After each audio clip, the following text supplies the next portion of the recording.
Bapak, Ibu, dan anak-anak sekalian, mari kita bersama-sama datang kepada Allah.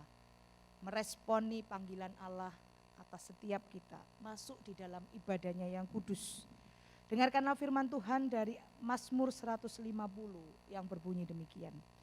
Haleluya, pujilah Allah dalam tempat kudusnya, pujilah Dia dalam cakrawalanya yang kuat.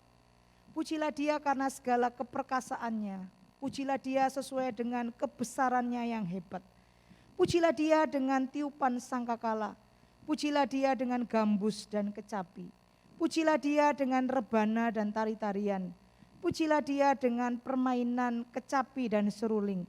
Pujilah Dia dengan ceracap yang berdentang. Pujilah Dia dengan ceracap yang berdenting. Biarlah segala yang bernafas memuji Tuhan. Haleluya. Mari kita bersama-sama memulai ibadah kita pada pagi hari ini dengan pengakuan bahwa pertolongan ibadah kita datangnya dari Allah pencipta langit bumi, yang kasih kemurahannya tidak pernah berkesudahan atas kita. Turun atas kita semua kasih karunia dari Allah Bapa, Allah Putra, dan Allah Roh Kudus. Amin. Halo, selamat pagi, shalom semuanya. Selamat pagi, shalom. Shalom. Ya, selamat pagi anak-anak dan juga Bapak Ibu guru semuanya. Kita kembali beribadah pada Kamis pagi ini ya. Kita diberikan kesempatan untuk dipulihkan kembali, disegarkan kembali iman kita melalui puji-pujian dan juga firman Tuhan yang akan kita dengarkan sama-sama. Nah, kita ada sebagaimana kita ada saat ini itu semua karena anugerah Tuhan. Itu semua karena kasih Tuhan, itu semua karena berkat kemurahan Tuhan ya.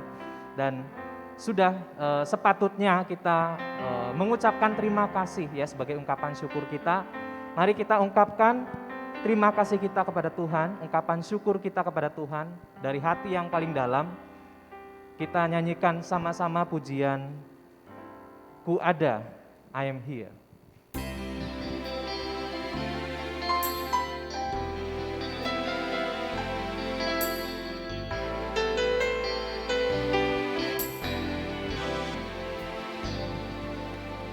Ada sebab anugerah-Mu, ku ada karena kasih-Mu, Tuhan Yesus.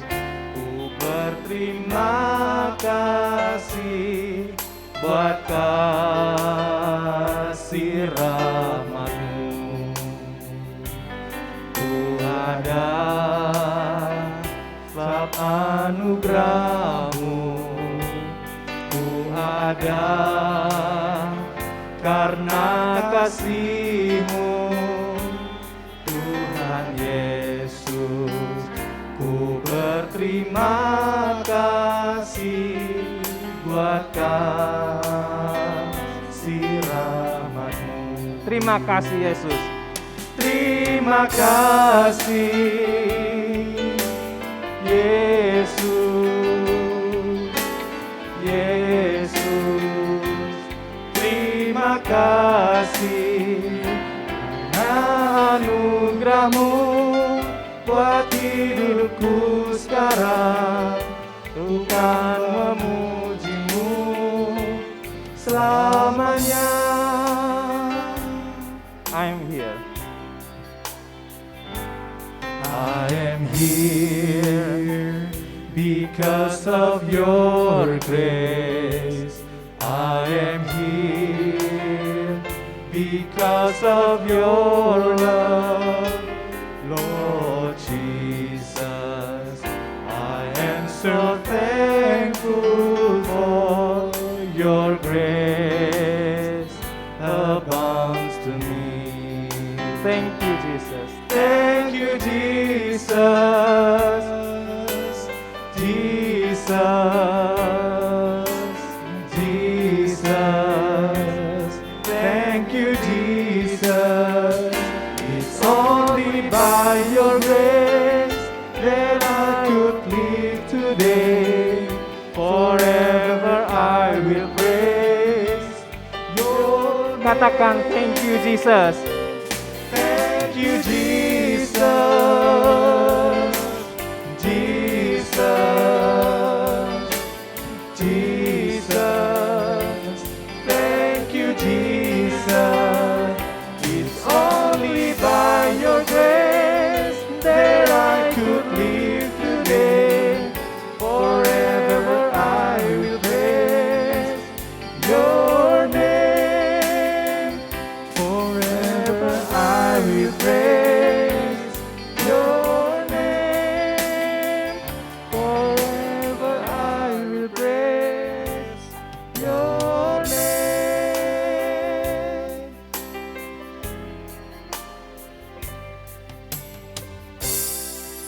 Mari kita bersatu hati, kita berdoa.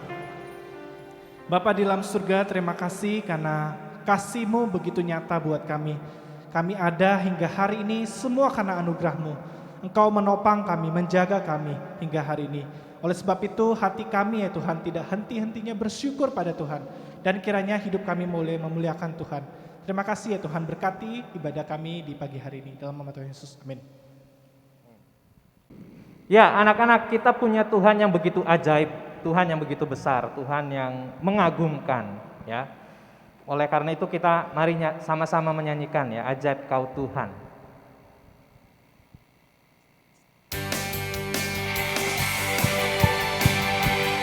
Boleh sambil tepuk tangan, boleh sambil berdiri dari rumah masing-masing ya.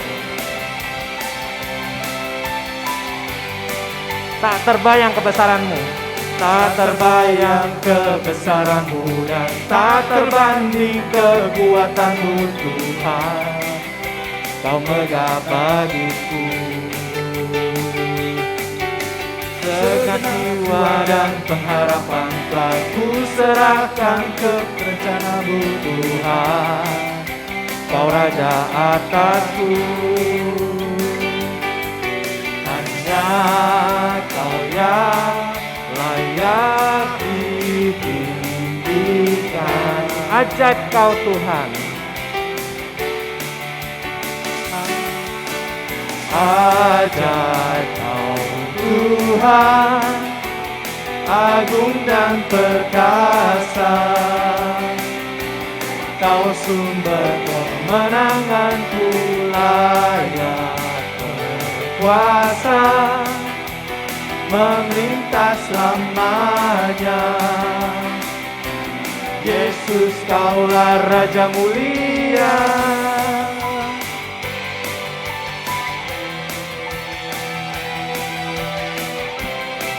Sekali lagi kita ungkapkan ya kepada Tuhan ya.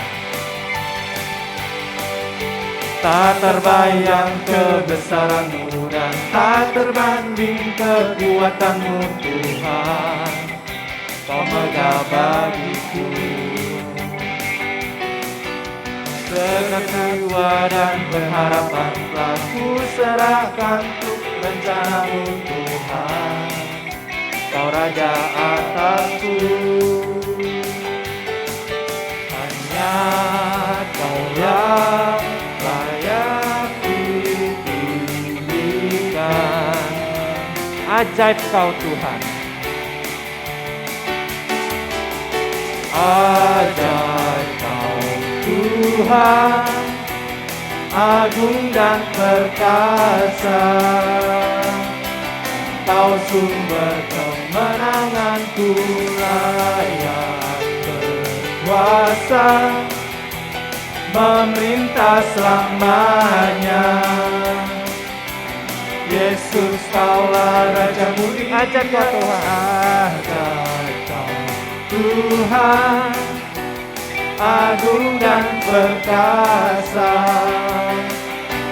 Kau sumber kemenanganku, layak berkuasa, memerintah selamanya. Yesus, Kaulah Raja mulia. Yesus Kau Raja mulia.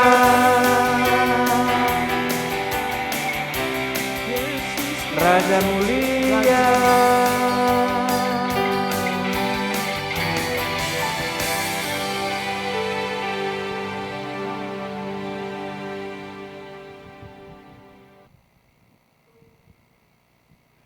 Ya, anak-anak, Tuhan Yesus sungguh sangat baik buat kita ya, tidak berkesudahan kasih setianya ya, selalu baru rahmatnya tiap pagi buat kita.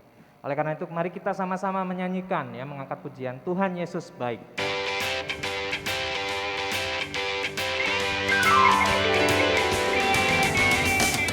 Tiada berkesudahan kasih setiamu Tuhan, selalu baru rahmat-Mu bagiku. Hari berganti hari, hari berganti hari, tetap kulihat kasih-Mu, tak pernah berakhir di hidupku. Katakan, Tuhan Yesus baik. Tuhan Yesus baik, sungguh amat baik, untuk selama-lamanya. Tuhan Yesus baik, Tuhan Yesus baik. Tuhan Yesus baik, sungguh amat baik, untuk selama-lamanya. Tuhan Yesus baik. Ya, kita nyanyikan sekali lagi dari awal. Tiada berkesudahan kasih setiamu Tuhan, selalu baru rahmat-Mu bagiku. Hari berganti hari. Hari berganti hari, tetap kulihat kasih-Mu, tak pernah berakhir di hidupku.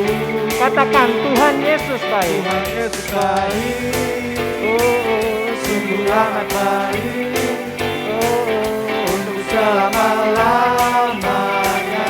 Tuhan Yesus baik, Tuhan Yesus baik. Tuhan Yesus baik, sungguh amat baik, untuk selama-lamanya. Tuhan Yesus baik, Tuhan Yesus baik. Tuhan Yesus baik, sungguh amat baik, untuk selama-lamanya. Tuhan Yesus baik, Tuhan Yesus baik. Tuhan Yesus baik, sungguh amat baik, untuk selama-lamanya. Tuhan Yesus baik,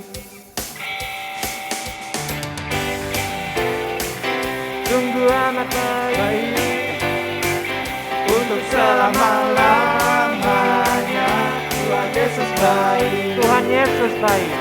Tuhan Yesus baik, sungguh amat baik, untuk selama-lamanya.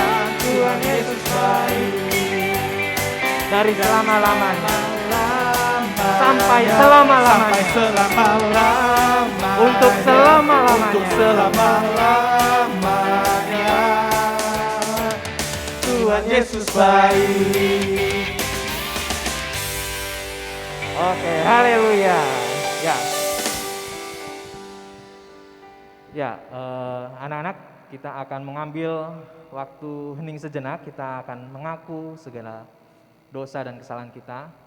Akan dipandu oleh Ibu Maria untuk doa pengakuan dosa. Bapak, Ibu, dan anak-anak sekalian, mari kita bersama-sama menundukkan kepala. Kita mengaku segala dosa, kesalahan kita, dan mohon pengampunan daripada Allah. Mari kita berdoa. Kepada Allah yang hidup, kami datang kepadamu pada pagi hari ini. Kami berterima kasih karena cintamu yang besar atas kami.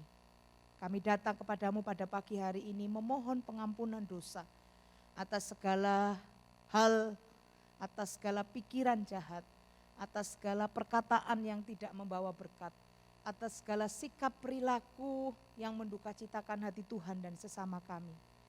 Kami telah melakukan kesalahan-kesalahan di hadapan Tuhan. Untuk itu kami mohon pengampunan. Dan kiranya Engkau sudi memberikan anugerah pengampunan itu kepada setiap kami. Lawatlah kami ya Tuhan, berikan anugerah-Mu itu kepada kami. Terima kasih Tuhan Yesus, terima kasih untuk anugerah pengampunan ini. Dalam nama Tuhan Yesus kami berdoa dan bersyukur. Amin. Bagi saudara dan saya yang sudah mengaku dosa di hadapan Tuhan, dengarkanlah firman Tuhan dari Yesaya pasal 1 ayat 18. Berbunyi demikian. Marilah baiklah kita berperkara firman Tuhan. Sekalipun dosamu merah seperti kirmizi, akan menjadi putih seperti salju. Sekalipun berwarna merah seperti kain kesumba, akan menjadi putih seperti bulu domba. Kepada kita yang sudah mengaku dosa di hadapan Tuhan, saya undang mengambil sikap berdiri. Mari kita bersama-sama merespon dengan mengikrarkan pengakuan iman rasuli yang berbunyi demikian. Aku percaya kepada Allah, Bapa yang Maha Kuasa, Khalid langit dan bumi, dan kepada Yesus Kristus anaknya yang tunggal Tuhan kita, yang dikandung daripada Roh Kudus, lahir dari anak darah Maria, menderita sengsara di bawah pemerintahan Pontius Pilatus, disalibkan, mati dan dikuburkan, turun ke dalam kerajaan maut. Pada hari yang ketiga bangkit pula dari antara orang mati, naik ke surga, duduk di sebelah kanan Allah Bapa yang Maha Kuasa. Dan dari sana ia akan datang untuk menghakimi orang yang hidup dan yang mati. Aku percaya kepada Roh Kudus, gereja yang kudus dan am, persekutuan orang kudus, pengampunan dosa, kebangkitan tubuh dan hidup yang kekal. Amin. Anak-anak dan Bapak Ibu yang terkasih dalam Tuhan Yesus, kita akan mendengarkan firman Tuhan. Mari kita buka hati kita, mari kita berikan ruang untuk Roh Kudus boleh menjamah hidup kita, boleh mengisi dan memampukan kita boleh memahami firman Tuhan. Mari kita sama-sama menyanyikan Roh-Mu yang hidup.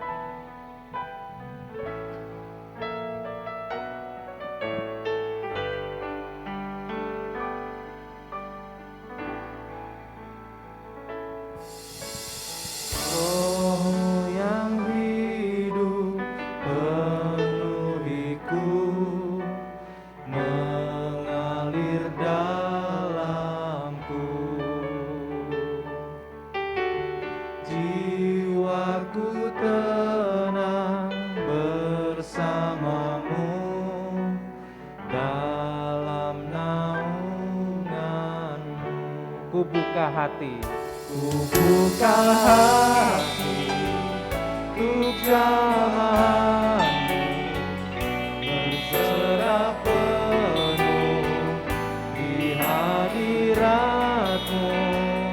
Kau ambil alih seluruh hidupku di altarmu,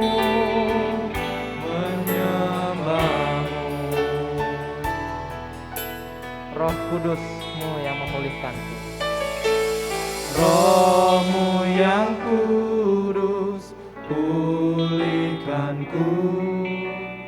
Engkaulah damaiku. Ku hidup oleh anugerah-Mu yang menyertai.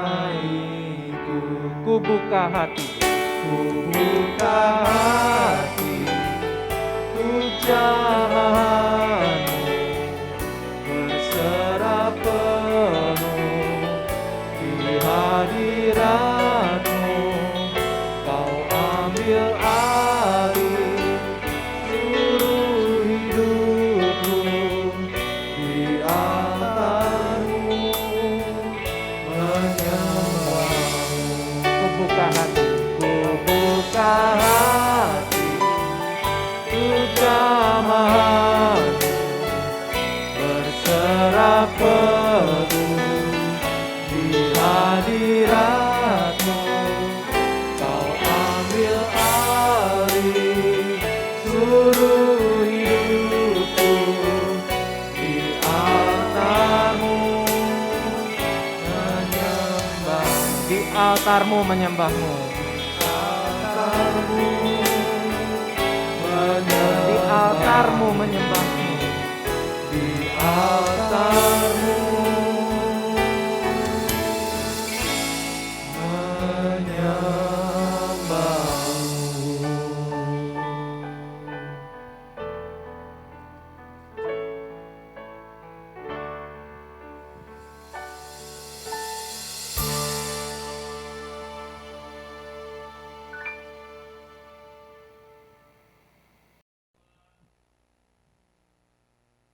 Bapak, Ibu, dan anak-anak yang kekasih di dalam Tuhan, mari kita berdoa minta pimpinan Tuhan untuk membaca merenungkan firman Tuhan. Kita berdoa. Kami berterima kasih untuk semua kebaikan Tuhan di dalam hidup kami. Sampai hari ini, satu musim telah berlalu, kami disertai, diberkati, bahkan Tuhan jaga pelihara kami dalam keadaan sehat, baik, dan bisa belajar. Tuhan, kalau kami dihadapkan pada masalah, ada sakit yang kami alami, bukan berarti Tuhan tidak sayang kepada kami. Tapi ada masa di mana kami terus bergantung kepada Tuhan. dan itu dipakai Tuhan untuk kami boleh hidup selalu bersyukur, berdoa, dan meminta kepadamu. Hari ini secara khusus kami berdoa untuk pribadi kami masing-masing, supaya ketika kami mendengarkan firman Tuhan, kami belajar kebenaran firman Tuhan, kami sungguh mendengarkannya dengan sungguh-sungguh menyimak, seperti seorang murid Tuhan Yesus yang mau belajar dan terus diajar untuk mempraktikkan firman Tuhan. Roh Kudus bekerja, memberkati, menolong, menguasai hamba-Mu yang letih, lesu, lemah tanpa bimbingan Tuhan. Tapi dengan kasih dan kuasa Tuhan bekerja, berkarya, memberkati. Bahkan kami bisa mendapatkan berkat dalam pengajaran hari ini. Tuhan, pakailah hamba-Mu, ampuni segala kesalahan yang diperbuat, baik yang di dalam secara pribadi maupun kepada Tuhan. Terima kasih Tuhan, ini doa hamba-Mu. Di dalam Kristus Yesus hamba berdoa dan berterima kasih untuk semua kebaikan Tuhan. Amin. Shalom, selamat pagi Bapak Ibu yang kekasih di dalam Tuhan. Hari ini kita semua dalam keadaan baik dan sehat. Amin. Untuk anak-anak yang merasakan lemah tubuh tapi masih bisa mengikuti kebaktian ini, kiranya kalian diberkati dan tetap kuat. Dan Bapak Ibu juga yang dalam pergumulan masalah hidup, masalah keluarga, atau juga sedang mengalami sakit, percayalah, bergantunglah terus kepada Tuhan di dalam Yesus Kristus. Allah kita adalah Allah yang peduli dan setia, mengasihi, menolong kita. Saat kita berdoa, Dia mendengar. Saat kita menangis, Dia tahu. Saat kita bersyukur, Dia memberkati kita. Ada amin? Hari ini kita akan membahas satu firman Tuhan dengan tema A Vision That Changes Everything. Supaya kita belajar menjadi anak Tuhan yang memiliki visi, yang mengubah apapun itu. Mengubah iman, sikap, perkataan, dan pikiran kita. Mari kita akan mendengarkan firman Tuhan dari bagian Kisah Rasul pasal yang ke-10 ayat 1 sampai ayat yang ke-42 lewat tayangan YouTube pada pagi hari ini. Mari kita mendengarkan firman Tuhan.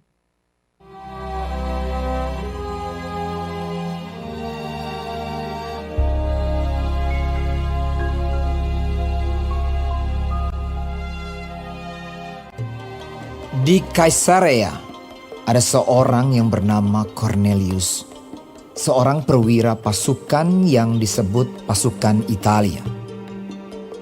Ia saleh, ia serta seisi rumahnya takut akan Allah, dan ia memberi banyak sedekah kepada umat Yahudi dan senantiasa berdoa kepada Allah. Dalam suatu penglihatan, kira-kira jam 3 petang, jelas tampak kepadanya seorang malaikat Allah masuk ke rumahnya dan berkata kepadanya, Cornelius. Ia menatap malaikat itu dan dengan takut ia berkata, Ada apa Tuhan? Jawab malaikat itu, Semua doamu dan sedekahmu telah naik ke hadirat Allah, dan Allah mengingat engkau. Dan sekarang, suruhlah beberapa orang ke Yope untuk menjemput seorang yang bernama Simon dan yang disebut Petrus. Ia menumpang di rumah seorang penyamak kulit yang bernama Simon, yang tinggal di tepi laut. Dipanggilnya 2 orang hambanya beserta seorang prajurit yang saleh. Ia menyuruh mereka ke Yope. Kira-kira pukul 12 tengah hari, naiklah Petrus ke atas rumah untuk berdoa. Ia merasa lapar dan ingin makan. Tiba-tiba rohnya diliputi kuasa ilahi. Tampak olehnya langit terbuka dan turunlah suatu benda berbentuk kain lebar yang bergantung pada keempat sudutnya yang diturunkan ke tanah. Di dalamnya terdapat berbagai jenis binatang berkaki 4, binatang menjalar dan burung. Kedengaranlah olehnya suatu suara yang berkata, Bangunlah hai Petrus, sembelihlah dan makanlah. Tetapi Petrus menjawab, Tidak Tuhan, tidak. sebab aku belum pernah makan sesuatu yang haram dan yang tidak tahir. Kedengaran pula untuk kedua kalinya suara yang berkata kepadanya, Apa yang dinyatakan halal oleh Allah, tidak boleh engkau nyatakan haram. Hal ini terjadi sampai 3 kali, dan segera sesudah itu terangkatlah benda itu ke langit. Petrus bertanya-tanya di dalam hatinya, apa kiranya arti penglihatan yang telah dilihatnya itu. Sementara itu, telah sampai di muka pintu orang-orang yang disuruh oleh Kornelius. Apakah Simon yang disebut Petrus ada menumpang di rumah itu?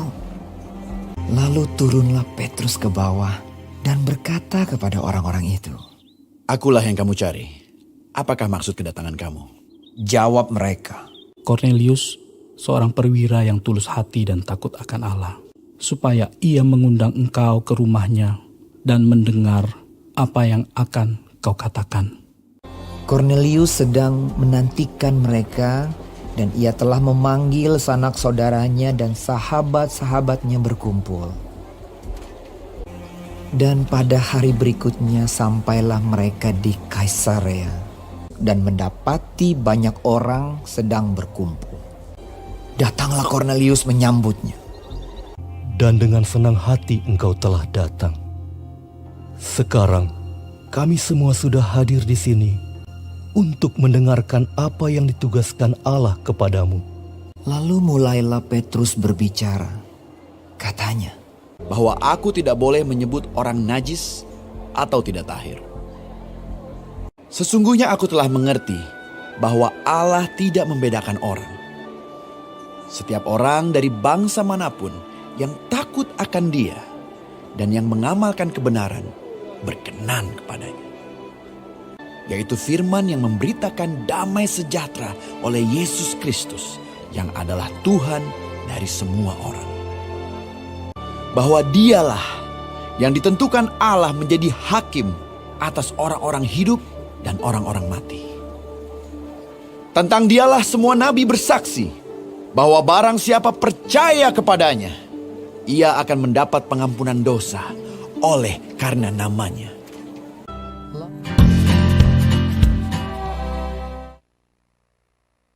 Anak-anak dikasih dalam Tuhan, a vision that change everything. What is a vision? Apa itu visi? Dalam 1 Samuel pasal yang ketiga, ayat 1 dan Amsal 29 ayat 18, dalam Strong Concordance dikatakan dari ungkapan etimologis di atas disimpulkan bahwa visi adalah pernyataan secara supranatural, tentunya dari Allah, yang disampaikan dalam sebuah skenario kepada kita dalam situasi tertentu, sehingga seseorang menerima secara sadar. Saya mau kita belajar bersama-sama visi yang Tuhan kasih kepada Kornelius. Kita belajar dulu dari Kornelius, ya. Dalam Kisah Rasul 10 ayat yang ketiga 5-6 berkata demikian, dalam suatu penglihatan kira-kira jam 3 petang jelas tampak kepadanya seorang malaikat Allah masuk ke rumahnya, ke rumah Kornelius dan berkata kepadanya, Kornelius, dan sekarang suruhlah beberapa orang ke Yope untuk menjemput seorang yang bernama Simon yang disebut juga Petrus. Ia menumpang di rumah seorang penyamak kulit yang bernama Simon yang tinggal di tepi laut. Bapak, Ibu, dan anak-anak yang dikasih dalam Tuhan, Kornelius adalah seorang perwira pasukan Romawi yang disebut juga pasukan Italia. Menurut catatan kecil, menurut catatan kisah para rasul, Kornelius ini adalah merupakan orang yang bukan Yahudi, masuk di dalam golongan orang kafir yang berbeda dengan orang Israel yang memang Tuhan khususkan untuk memberkati bangsa lain yang menjadi bangsa pilihan Allah, untuk mereka diberikan hukum-hukum Allah dan mereka harus mentaatinya karena mereka menjadi teladan menjadi bangsa yang besar untuk memberkati bangsa-bangsa kafir yang tidak percaya kepada Tuhan. Bapak Ibu yang kekasih dalam Tuhan, dalam kasus ini Cornelius bukanlah orang Kristen kalau pada masa sekarang. Dia belum kenal Petrus, sama sekali belum kenal Petrus. Dalam visinya Tuhan datang kepada Cornelius. Cornelius diminta oleh Tuhan melalui malaikatnya untuk pergi mengutus pergi hambanya, orangnya untuk menjemput Simon Petrus. Cornelius kan di Kaisarea, sementara Simon Petrus tinggal di rumah Simon penyamak kulit ada di Yope untuk menjemput datang ke Kaisarea. Nah, Cornelius mengutus 3 orang untuk pergi menjemput Petrus di rumah Simon penyamak kulit. Pertanyaannya gini, kenapa enggak Cornelius aja yang pergi ke Yope langsung ketemu Petrus dan kemudian dia berbicara tentang tugas Petrus yang Tuhan juga berikan visi kepada dia untuk memberitakan Injil. Saya mencatat ada 2 hal, yaitu kenapa Petrus yang harus datang ke Kaisarea.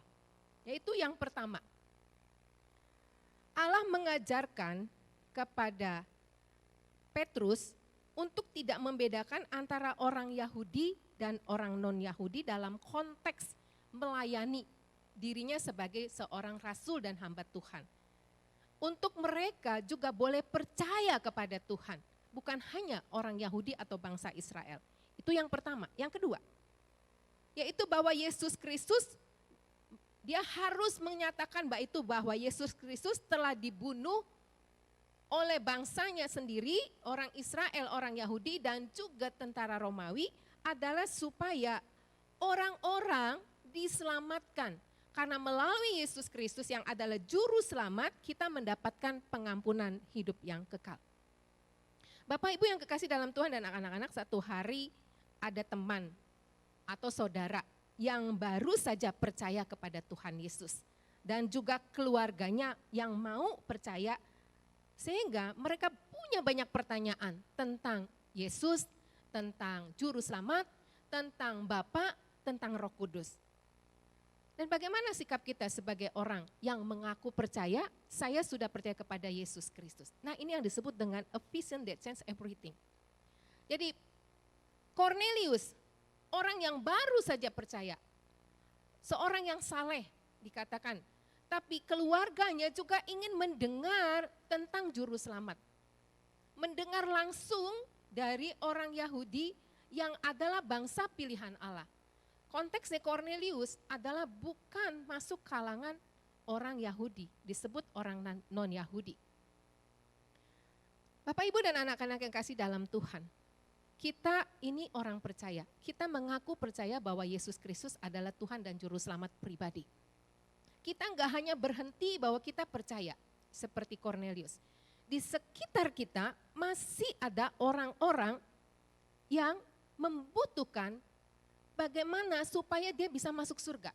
Usaha-usaha mereka untuk masuk surga, mereka berusaha untuk berbuat baik, mereka memberikan pahala, mereka berusaha untuk tidak berbuat dosa lagi, mereka berusaha untuk baik kepada sesamanya dan berusaha dengan caranya sendiri untuk dekat dengan Tuhan. Bapak Ibu anak-anak yang dikasih dalam Tuhan. Visi dapat mengubah segala sesuatu kalau visi itu dihidupi di dalam diri kita dan visi itu bukan hanya dihidupi tapi juga kita lakukan dalam kehidupan sehari-hari. Coba bayangkan kalau misalnya Simon Petrus tidak pergi, dijemput oleh 3 orang yang menjadi utusannya Cornelius untuk pergi ke Kaisarea, terus kemudian dia menolak untuk pergi. Itu sama kalau kita bandingkan, kalau mau kita berpikir membandingkan tentang sikap Yunus dalam perjanjian lama. Untuk pergi ke Niniwe memberitakan firman Tuhan, kalau mereka enggak mau bertobat, hukuman Tuhan akan datang menunggang balikan kota Niniwe. Kemudian dia pergi. Tapi Tuhan mencoba untuk mengarahkan, memberitahu kembali kepada Yunus untuk melihat belas kasihan Tuhan kepada bangsa yang harus mendapatkan hukuman. Tentu Niniwe akan hancur. Tapi kenapa Yunus bisa balik lagi mau melakukan? Karena Allah memberikan kepada dia visi dan penglihatan untuk bisa melihat dari kacamata Tuhan. Sehingga orang-orang Niniwe yang ada ratusan ribu ketika mendengar khotbah Yunus, mereka menangis, berpuasa, dan mereka kembali kepada Allah. Bapak, Ibu, anak-anak yang dikasih dalam Tuhan. Di dalam konteks kita sebagai anak-anak Tuhan di zaman pandemi seperti ini, ya mungkin kita akan berpikir begini, Bu Nur, zaman sekarang seperti sekarang itu kita di rumah aja, sulit nih buat kita untuk melakukan visi yang Tuhan kasih kepada kita orang percaya untuk mengubah segala sesuatu. Siapa bilang? Teman-teman yang dikasih Tuhan. Ada media sosial yang bisa kita pakai untuk menyatakan Kristus. Nah, saya juga lagi belajar nih ya lewat media sosial, semacam kayak aplikasi TikTok gitu ya, Instagram atau Facebook atau aplikasi-aplikasi yang lain yang bisa kita pakai untuk menyampaikan visi Tuhan kepada orang-orang yang konteksnya orang yang bukan orang Kristen, yang bukan orang percaya. Untuk lebih gampangnya gini, saya punya, saya sebut tetangga, enggak bertetangga sih ya, dia begini, ada seorang bapak di dekat rumah saya tinggalnya di pos satpam, dia bukan satpam, dia juga bukan hansip, tapi kenapa dia tinggal di situ, karena dia udah enggak punya bapak, enggak punya ibu, sudah almarhum, sementara saudara-saudaranya enggak ada di Jakarta. Dia nggak punya rumah karena hidupnya dari belas kasihan orang lain. Dengan terpaksa dia tinggal di pos satpam atau di pos hansip karena Pak Satpam atau hansip tidak tinggal di situ, dia keliling karena di dekat rumah di gang saya itu ada pos penjagaan 24 jam. Nah, Bapak Ibu dan anak-anak dikasih dalam Tuhan, orang ini saya kenal baik, Bapak ini saya kenal baik karena semasa almarhum ayah saya, dia pernah juga menjadi perawat ayah saya. Dan ketika ayah saya sudah meninggal, dia nggak mau melanjutkan lagi karena tidak ada lagi ayah saya yang dirawat. Ya, kami sekeluarga tidak berkeberatan dia tinggal di rumah karena ada kamar juga di atas yang bisa dipakai. Tapi dia memilih untuk tidak tinggal karena ingin lebih bebas untuk cari uang, ya, karena dia banyak yang dikerjain, bisa cuci mobil di orang-orang di tetangga kiri kanan atau dia bersih-bersih halaman rumah gitu. Nah, Bapak Ibu dan teman-teman yang kasih dalam Tuhan, untuk lebih mudahnya saya ini untuk memberikan contoh, saya memberitahu tentang Tuhan Yesus kepada Bapak ini. Saya mengajak dia ke gereja, mengajak dia untuk berdoa. Gak mudah memang, karena orang ini juga bukan orang yang mengerti untuk membaca Alkitab karena tidak pinter baca gitu ya, nggak sekolah tinggi. Tapi saya mencoba untuk mendekati caranya, yaitu dengan cara kalau saya lagi nggak ngajar di hari Sabtu, kadang-kadang saya undang dia untuk datang untuk cuci mobil. Sambil dia cuci mobil saya ajak ngobrol. Nanti saya bertanya gini, dia kalau dipanggil tetangga kiri kanan itu ada namanya, tapi orang-orang suka manggil dia yang saya pikir dulu yang itu sayang, ternyata dia itu peyang maksudnya, yang tanya peyang gitu ya, bukan kepalanya peyang. Saya nggak tahu juga dari mana gitu ya dipanggilannya peyang. Pernah saya tanya, yang panggilan peyang tuh dia bilang lupa gitu ya. Saya ajak ngobrol, saya tanya gini, yang, jadi kayak pacar ya panggil yang. Lucu juga kalau kadang manggil dia suka geli sendiri ya. Yang, kalau kamu nih suatu hari mati gitu, kamu yakin gak ada kehidupan lain selain kematian? Terus dia mulai mikir, dia bilang gak tahu.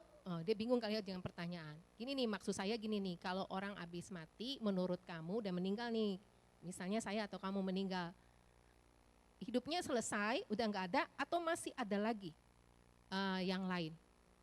Terus dia mulai mikir kan, dia jawab lagi akhirnya, masih ada. Nah, berarti yang tadinya dia ragu, pertanyaan saya 2 kali, akhirnya dia berpikir, masa iya ya abis mati terus nggak ada apa-apa lagi, selesai gitu kan ya. Berarti kalau selesai ya berarti ya udah kita makan-makan aja gitu, nggak usah kerja, kan udah nggak ada lagi kehidupan lagi gitu ya, dia pikir. Terus saya jelasin tentang kehidupan setelah kematian. Sambil dia cuci mobil, dia mendengarkan, menyimak tentang Juru Selamat Yesus Kristus. Nah, Bapak Ibu yang kekasih di dalam Tuhan, tugas kita adalah seperti Kornelius. Ya, Tuhan datang kepada kita anugerah keselamatan, tapi Tuhan juga memberikan kepada kita visi untuk mengubah segala sesuatu. Yang kedua, kita belajar dari Petrus. Ya, Petrus. Saya bacakan ayat yang ke-13, 14 dan 15. Demikian firman Tuhan. Kedengaranlah olehnya, yaitu Petrus maksudnya, suatu suara yang berkata, "Bangunlah hai Petrus, sembelihlah dan makanlah." Tetapi Petrus menjawab, "Tidak Tuhan, tidak. Sebab aku belum pernah makan sesuatu yang haram dan yang tidak tahir." Kedengaran pula untuk kedua kalinya suara yang berkata kepadanya, "Apa yang dinyatakan halal oleh Allah, tidak boleh engkau nyatakan haram." Apa visi Tuhan kepada Petrus? Apa visi Tuhan kepada Petrus? Anak-anak dikasih Tuhan, Petrus adalah orang Yahudi yang taat pada peraturan Taurat. Anak, kalau kita baca kitab Ulangan, Imamat, Bilangan, itu adalah perintah-perintah Allah kepada bangsa Israel untuk yang ditaati dan yang perlu dihindari, yang tidak diperbolehkan untuk dilakukan. Ada berbagai makanan yang boleh dimakan, yang tidak boleh dimakan. Ada binatang yang haram dan yang tidak haram. Nah, ketika Petrus sedang berdoa jam 12 siang, ketika dia sedang berdoa jam 12 siang, karena dia adalah seorang yang taat pada peraturan Taurat. Nah, orang-orang Yahudi atau bangsa Israel pada siang hari mereka itu berdoa, bersembahyang. Ketika dia sedang bersembahyang, tiba-tiba dia merasa kelaparan. Dia merasa lapar, dan kemudian dalam suatu penglihatan ya, ada kain yang berisikan di dalam kain lebar adalah binatang-binatang yang menjalar, berkaki 4, dan yang terbang yang tidak boleh dimakan, unclean. Lalu turun di depan Petrus. Lalu suara mengatakan, "Sembelih dan makanlah." Anak-anak dikasih Tuhan, tentu Petrus menolaknya. Di awal saya bilang, dia adalah orang yang taat pada peraturan Taurat. Jadi dia menolak makanan yang haram. Tapi suara itu sampai dikatakan 2 kali di ayat yang ke-15. Kedengaran pula untuk kedua kalinya suara yang berkata, "Apa yang dinyatakan halal oleh Allah, tidak boleh engkau nyatakan haram." Nah, pada visi ini Allah ingin memperlihatkan kepada Petrus bahwa Allah menghapus larangan untuk makanan yang haram-haram untuk menunjukkan bahwa pembedaan dan pemisahan antara orang atau bangsa Yahudi dan bangsa-bangsa yang lain ditiadakan. Ini visi yang Allah berikan kepada Petrus bahwa kamu pergilah kepada bangsa yang bukan hanya bangsa Yahudi, tapi kepada bangsa yang non-Yahudi. Kamu harus memberitakan Injil, kamu harus memberitahu kepada mereka tentang Yesus Kristus Juru Selamat. Anak-anak yang dikasih Tuhan, sekarang kamu ditugaskan oleh Tuhan. Kamu harus melayani, bersaksi untuk orang lain yang bukan keluarga, bukan sahabat, bukan teman. Bagaimana responnya? Kamu dapat visi nih dari Tuhan. Terus kamu disuruh bersaksi atau melayani bukan kepada keluarga yang terdekat. Tentu kalau kepada keluarga kita melayani kita nggak ragu ya. Misalnya kepada orang tua, keluarga inti, atau sahabat yang kita kenal dekat gitu ya. Atau misalnya nggak terlalu dekat ya tapi teman sekelas misalnya. Kita kan nggak ragu ya kita ngomong karena kita udah biasa ngomong ya kan, kita biasa untuk cerita sama mereka. Tapi kali ini kamu harus melayani bersaksi sama orang yang sama sekali nggak kenal. Petrus belum kenal dengan Cornelius dan keluarga besarnya, belum sama sekali. Dan dia harus dijemput dengan orang asing juga yang dia belum kenal sama sekali. Dan dia harus pergi dari Yope menuju Kaisarea untuk berbicara tentang keselamatan di dalam Yesus Kristus. Untuk bersaksi, untuk melayani, dan dia pergi jauh. Bagaimana perasaannya? Sama apa seperti kita? Pasti bingung. Mau bicara apa ya? Gitu ya.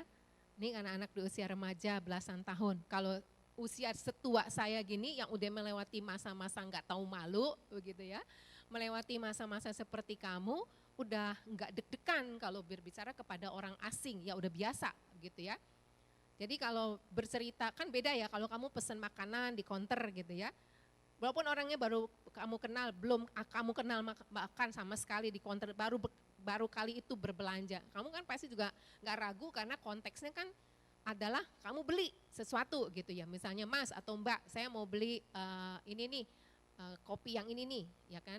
Atau ini minta yang ini nih, menu yang ini. Kita nggak ragu karena kita mau beli sesuatu bukan sedang bercerita tentang kasih Kristus atau bercerita tentang diri kita sendiri, bagaimana kita beriman percaya kepada Tuhan, kan nggak ragu gitu ya.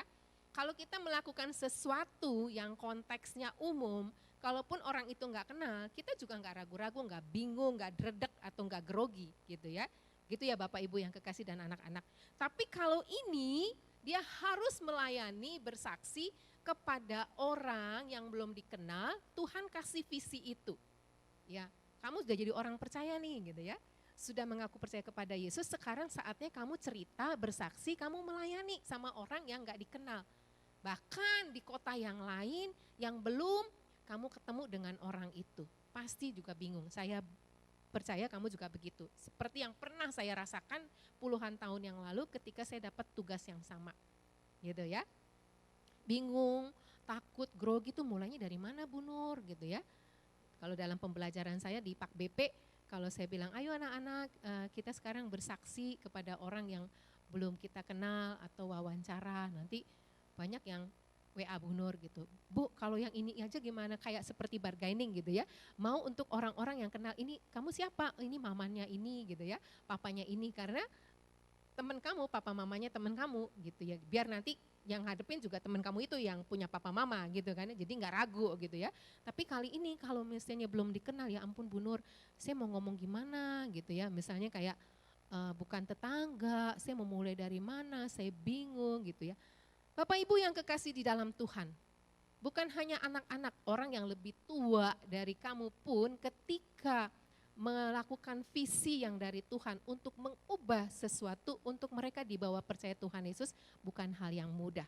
Tapi gampangnya begini, kita mempraktekkan bersama-sama. Ya, kita praktekkan bersama-sama. Yaitu ketika kita bercerita, mau bersaksi, mau melayani kepada orang yang tak kenal, kita lakukan untuk hal yang umum dulu gitu ya. Hal yang umum kita menyapa gitu ya, menegur, untuk berbahasa basi gitu ya. Nanti udah sampai pada level di mana kita udah enak kita ngobrolnya, udah bisa ngebahas sesuatu yang membuat kita nggak ragu-ragu cerita, barulah kita menceritakan kebaikan Tuhan. Bagaimana kebaikan Tuhan itu memberkati hidupmu. Bagaimana kamu bercerita dulu kamu tuh sakit gitu, seperti kamu bercerita kepada Bu Nur. Bu Nur dulu saya sakit tipes gitu ya, saya lagi berdoa untuk hal ini, Tuhan jawab saya seperti itu ya. Nah contoh-contoh praktis itu sebenarnya adalah merupakan penerapan visi mengubah dunia dalam kehidupan kita. Bapak Ibu yang kekasih dalam Tuhan, kita juga bisa kok dengan cara mengirimkan ayat kepada teman ya, kepada teman yang mungkin udah lama nggak ketemu, dulu teman SD di IPTO tapi nggak di IPTO lagi gitu ya, atau teman les, sama-sama les tetapi nggak sama-sama di sekolah, atau juga orang-orang dari misalnya siapalah yang kamu kenal, misalnya tamu orang tua gitu ya, yang kamu kenal di medsos juga bisa begitu ya. Kamu menceritakan bagaimana Tuhan itu baik dalam hidup kita. Karena visi yang Tuhan kasih adalah maksudnya untuk mengubah dunia agar mereka juga percaya kepada Yesus. Sekarang bagaimana dengan kita? Ya. Saya akan bacakan dari Matius 28 ayat 19 sampai 20. Apa itu visi buat kita? Karena itu pergilah, jadikanlah semua bangsa muridku dan baptislah mereka dalam nama Bapa, Anak dan Roh Kudus.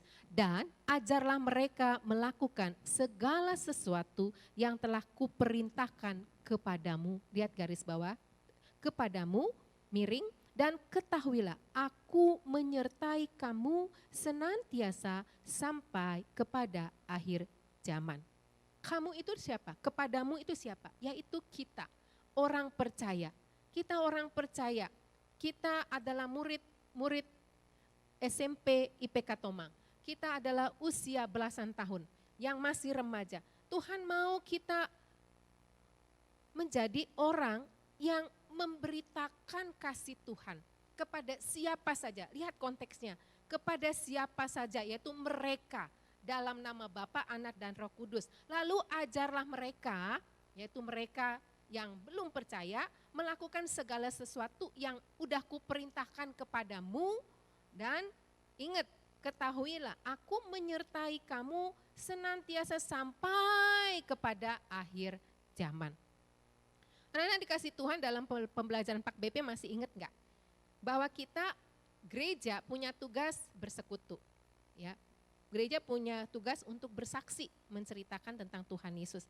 Gereja punya tugas untuk melayani, membagikan sesuatu kepada orang yang susah atau di bawah kita. Yang terakhir adalah gereja menginjili atau menceritakan Tuhan Yesus, mengajar kepada mereka tentang kasih Tuhan Yesus. Anak-anak dikasih Tuhan. Gini, ketika kita percaya kepada Tuhan Yesus, Tuhan nggak mau kita berhenti di dalam diri kita. Sampai kita saya udah percaya, terus kita berhenti di dalam diri kita, enggak. Tapi Tuhan mau pakai siapa saja yang sudah percaya. Ini kata karena itu pergilah, itu konteksnya di atas kalau membaca Matius 28 adalah orang yang percaya, bukan hanya murid-murid, 12 murid Tuhan Yesus, bukan. Tapi orang yang percaya kepada Dia, yang mengikuti Tuhan Yesus. Dan Tuhan Yesus mengatakan pergilah sebelum Dia naik ke surga, pergilah dimanapun engkau berada, begitu ya. Dimanapun engkau ada, pergilah beritakan, kasih tahu sama semua orang yang kamu kenal maupun tidak kamu kenal, untuk memberitahukan tentang Bapa, Anak dan Roh Kudus, lalu ajarin apa yang kamu udah lakukan, yang pernah kamu dengar tentang firman Tuhan. Itu maksudnya, yaitu kepada mereka. Karena itu kamu jangan takut. Jangan takut karena Tuhan menyertaimu sampai akhir zaman. Artinya kalau semua sudah berlalu, dunia ini tidak ada, Tuhan masih ada buat kita. Jadi selama zaman ini masih ada, Tuhan ada dalam hidup kita dan menyertai kita kemanapun kita pergi. Ada amin? Karena itu anak-anak kasih dalam Tuhan, hari ini mari tundukkan kepala. Bapak, Ibu dan anak-anak yang kekasih dalam Tuhan. Sambil menundukkan kepala, kamu ingat betapa besar kasih Allah dalam hidup kita. Bagaimana Tuhan Yesus menyelamatkanmu untuk kita boleh masuk dalam kasih karunia anugerah keselamatan. Lalu ingat di sekitarmu, di rumah, atau teman kamu yang kamu kenal, ada orang-orang yang belum percaya. Kalau sampai hari ini mereka belum dengar yang namanya tentang Tuhan Yesus, menceritakan tentang kasih Tuhan Yesus di dalam hidup mereka, kamu adalah orang yang diberikan visi oleh Tuhan untuk mengubahnya. Mereka memiliki iman yang sama seperti engkau. Mari berdoa, doakan. Kita berdoa, sebut namanya. Dan jangan ragu, ketika kamu sampaikan, sampaikanlah. Bisa dengan chatting atau bisa dengan langsung dengan kata-kata. Kamu dipakai Tuhan untuk mengubah dunia ini. Untuk mereka boleh percaya kepada Yesus. Bapa di surga di dalam Yesus Kristus. Kalau sampai hari ini saya sebagai hamba Tuhan 30 tahun lebih memberitahu kepada setiap orang bahwa Yesus Kristus adalah juru selamat. Dan setiap orang yang mengaku percaya adalah orang yang diberikan anugerah kehidupan yang kekal. sampai hari ini belum pernah saya disakiti oleh orang. Belum pernah ada penolakan. Karena saya yakin bahwa itu adalah penyertaan Tuhan seperti janjimu, menyertaiku sampai akhir zaman. Biarlah anak-anak kelas 9 boleh sungguh menyadari bahwa Tuhan pakai mereka untuk mengubah segala sesuatu. Tuhan sudah taruh visi di hati mereka, bahwa mereka sudah mengaku percaya dan mereka dipanggil untuk menjadi orang yang bersaksi, melayani, bersekutu di dalam Yesus Kristus. Tuhan pakai mereka dimanapun mereka berada. Pakai juga guru-guru kelas 9, dimanapun mereka berada. Mereka enggak ragu kalau mereka mau melayani Tuhan. Mereka yakin bahwa mereka dipakai Tuhan untuk mengubah di sekitar mereka. Murid-murid, orang tua murid, keluarga mereka, untuk mereka boleh mengabarkan tentang kasih Tuhan di dalam hidup mereka. Tuhan terima kasih, berkati kami semua. Dalam nama Yesus Kristus kami berdoa.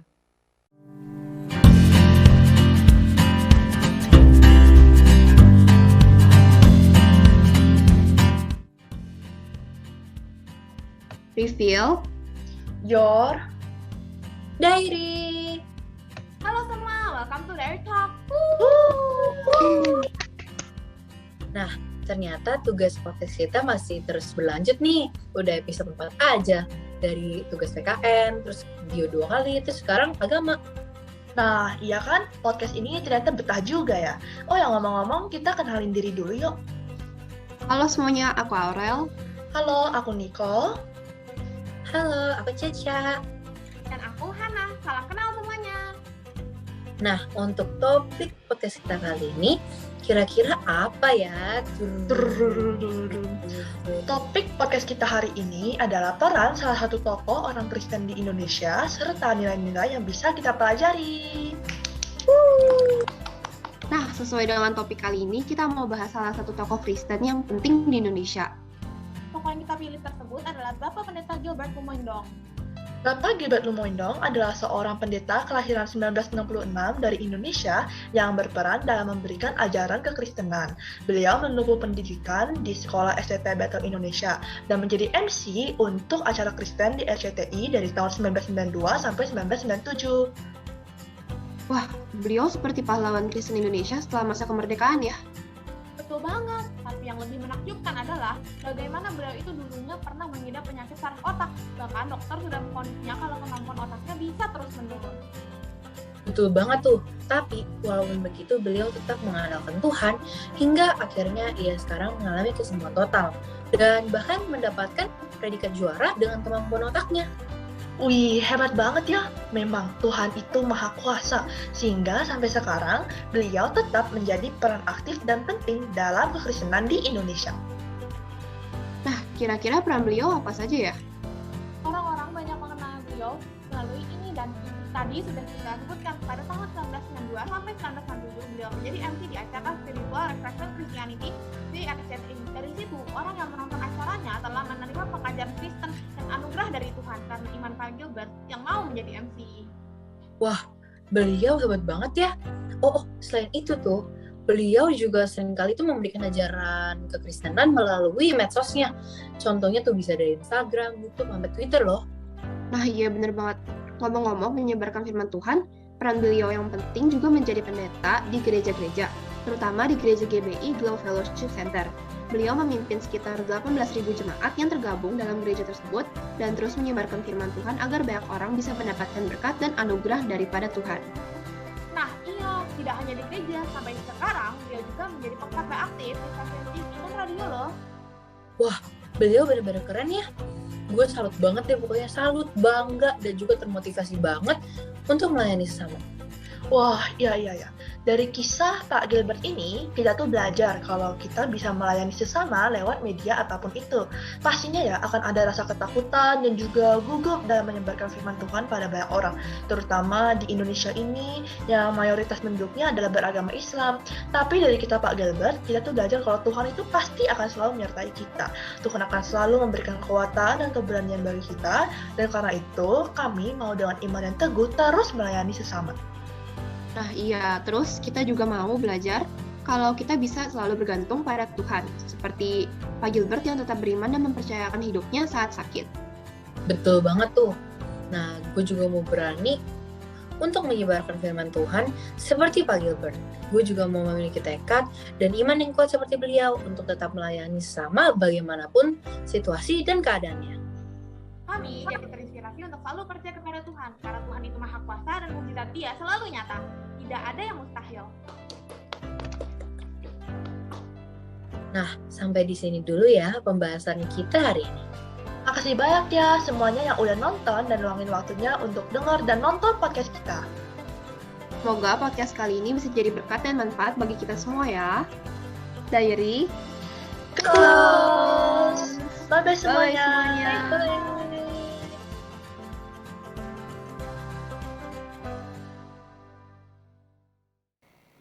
Ya anak-anak dan Bapak Ibu yang terkasih, kita sudah menerima berkat firman Tuhan yang begitu luar biasa.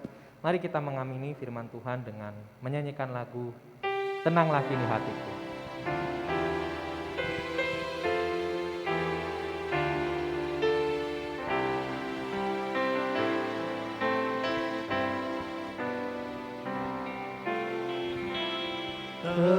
Tenanglah kini hatiku, Tuhan memimpin langkahku. Di tiap saat dan kerja, tetap ku rasa tangannya. Tuhanlah yang membimbingku, tanganku dipegang teguh. Hatiku berserah penuh, tanganku dipegang teguh. Apabila tamat tugasku, Kau berikan kemenangan-Mu. Takuti timbang serang, sebab tanganku Kau genggam. Tuhanlah yang membimbingku, tanganku dipegang teguh. Hatiku berserah penuh, tanganku dipegang teguh.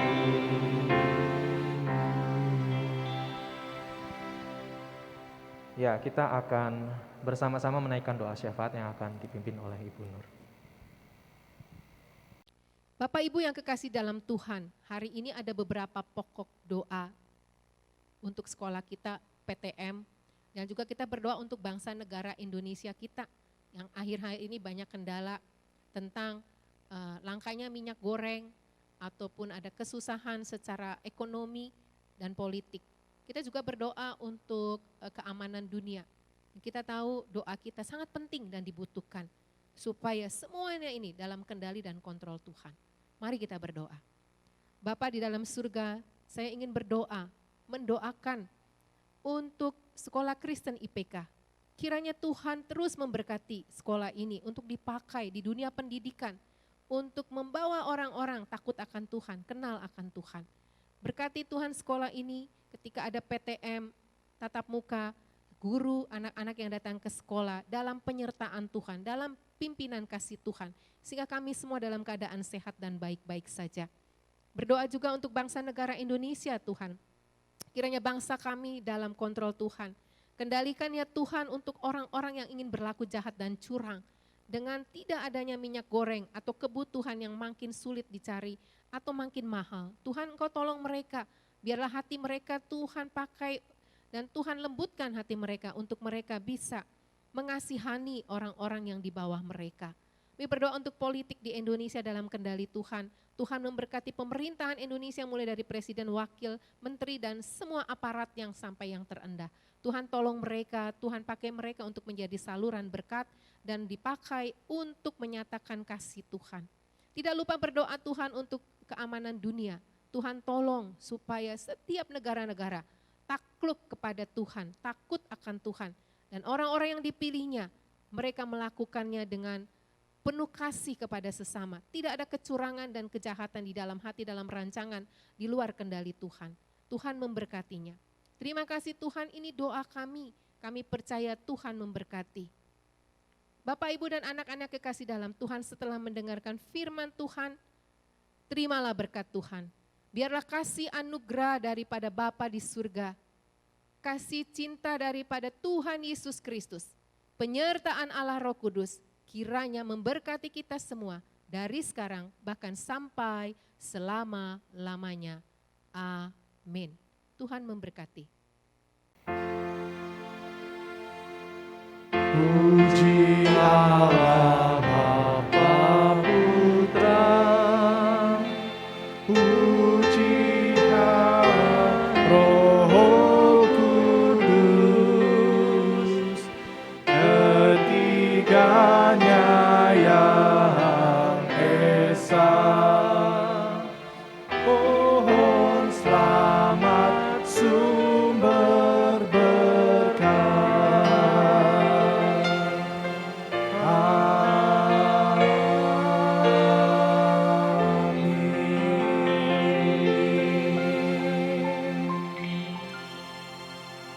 Ya, silakan anak-anak dan Bapak Ibu bersaat teduh. Ibadah telah selesai. Tuhan Yesus memberkati.